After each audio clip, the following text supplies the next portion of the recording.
हम लोग ब्रेन पढ़ रहे थे, तो ब्रेन में एक इम्पोर्टेंट टॉपिक था कि भूख, और भूख क्यों लगती है।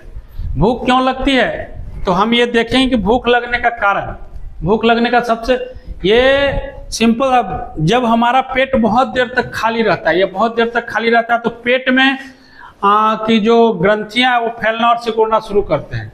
एक विशेष प्रकार की ग्रंथियां वो क्या करते हैं, फैलना और सिकुड़ना शुरू करते हैं। इंट्रोसेप्टर्स ग्लैंड होते हैं इसके अंदर, क्या होते हैं, पेट के दीवारों में पाए जाते हैं इंट्रोसेप्टर्स ग्लैंड, जो फैलना और सिकुड़ना शुरू करती है।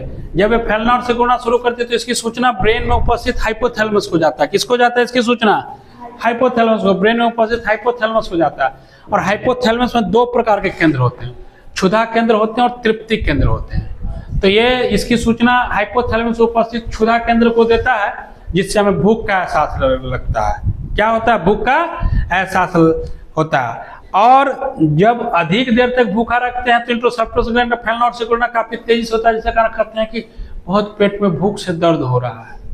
एक्चुअली नहीं कहें भूख से दर्द हो रहा है, इसको कहते हैं हंगर पेन कहते हैं।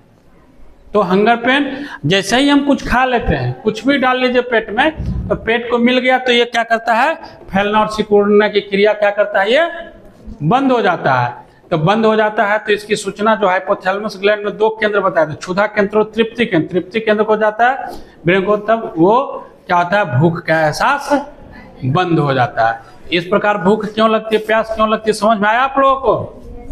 कुछ नहीं, बस शॉर्ट में यही ध्यान रखना है कि पेट में उपस्थित इंट्रोसेप्टर ग्रंथि बहुत देर तक पेट खाली है तो फैलने और सिकुड़ना शुरू कर देते हैं, जिसकी सूचना ब्रेन के हाइपोथैलेमस ग्रंथि को जाता है। हाइपोथैलेमस ग्रंथि में दो केंद्र होते हैं, एक क्षुधा केंद्र होता है, तृप्ति केंद्र होते हैं। तो क्षुधा केंद्र हमको भूख का एहसास होता है, जैसे ही पेट, तो क्या होता है कि वो इसकी सूचना हाइपोथैलेमस ग्रंथि, तृप्ति केंद्र की वजह से भूख का एहसास बंद हो जाता है। फिर मिलेंगे हम लोग, तब तक के लिए जय शिक्षा, जय भारत।